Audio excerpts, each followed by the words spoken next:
morning to everybody. Welcome to Superb Story Time, a time where we listen to wonderful, beautiful short stories and we draw life skills, life lessons, and life values from them and become thought leaders. Another story coming up from Chicken Soup from the Soul. Wonderful Mark Victor Hansen and Jack Canfield. Wonderful book. True stories. All these are true stories. Beautiful one. Very warm and touches your heart. A story of Mr. Davis. Mr. Davis is not keeping well, and the year is 2001, so almost 25 years ago, true story, walks into St. Lucas Hospital in New York City, and he is not well. He's suffering, he's having some fever. He's 87 years old, Mr. Davis. He walks into the hospital and somewhere he is not keeping well.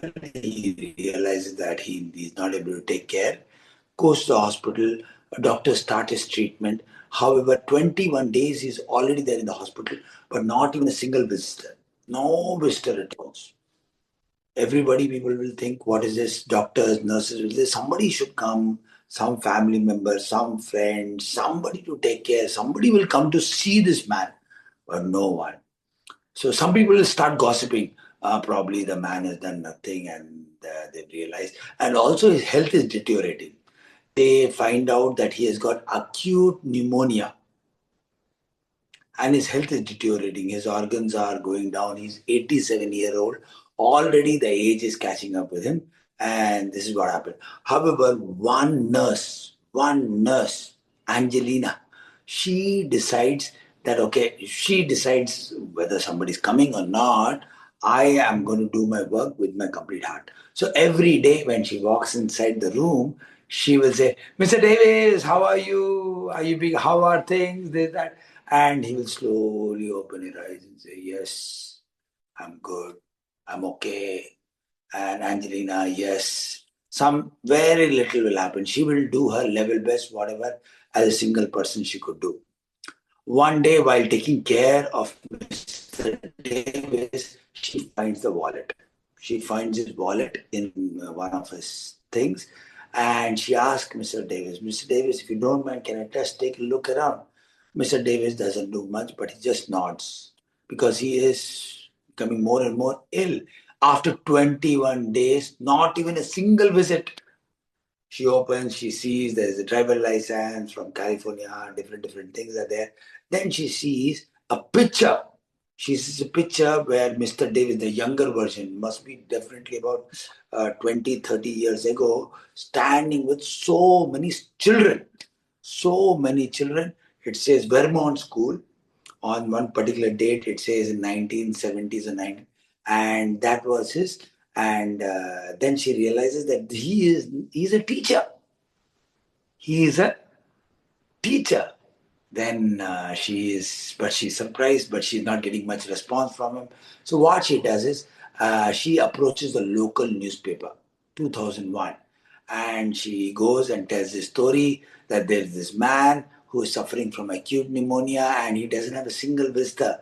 She finds this picture and she gives it to the newspaper. This is the picture I found, and she believes that something has got to do, and she believes that he's a teacher.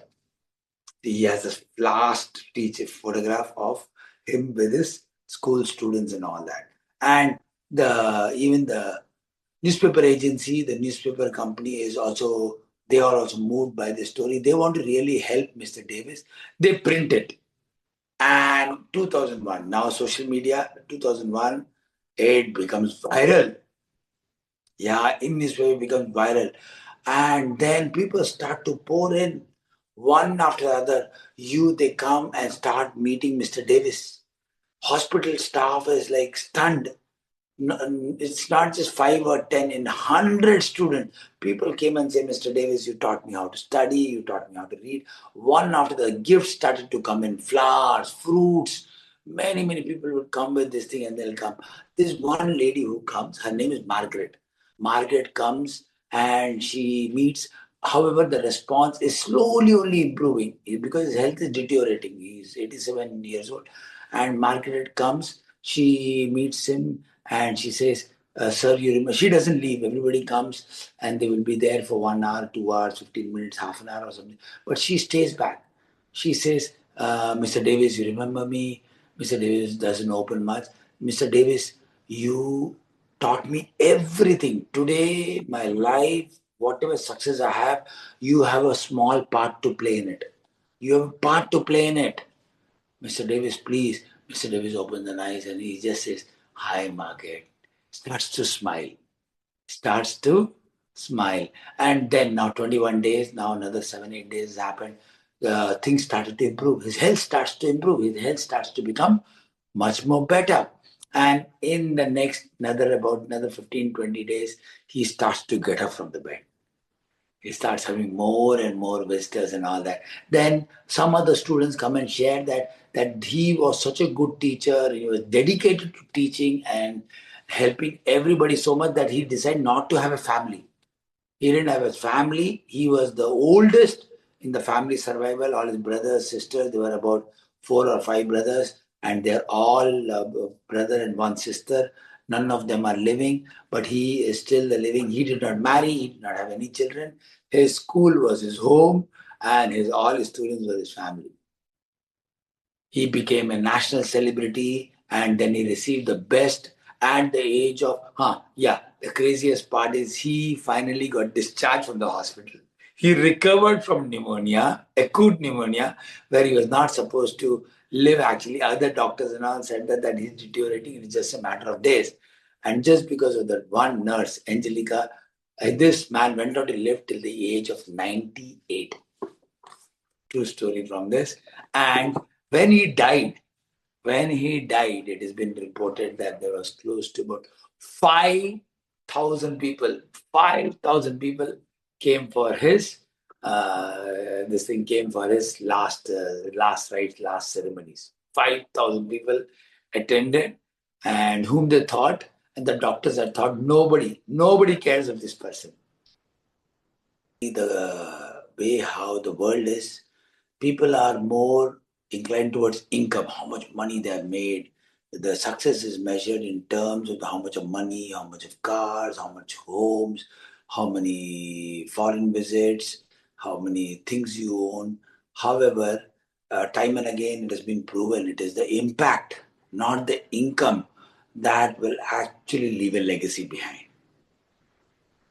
On his funeral, on his last, there was 5,000 plus people. That is the kind of impact this person has left. And just because being a teacher, a person who was taking care, who was helping, who helped so much, then after being in the hospital for almost 1.5 months, he managed to go on to live up till the age of 98. Impact people's lives as much as possible. Yes, you must have money goals, financial goals, career goals, personal goals. As long as you have personal goals, yes, nothing wrong with that. But please understand that you have a vision for humanity. Hello everybody, my name is Dr. Sachin and I am a life coach. I use games, activities and exercises to teach young champions valuable life skills and study skills which help them become #1 in studies and #1 in life. Continue to watch our videos, share them, subscribe to our channel and please do comment. It'll help us, it'll inspire us to make more good content like this. Thank you so much for watching our channel. Also do visit our website. Thank you so much.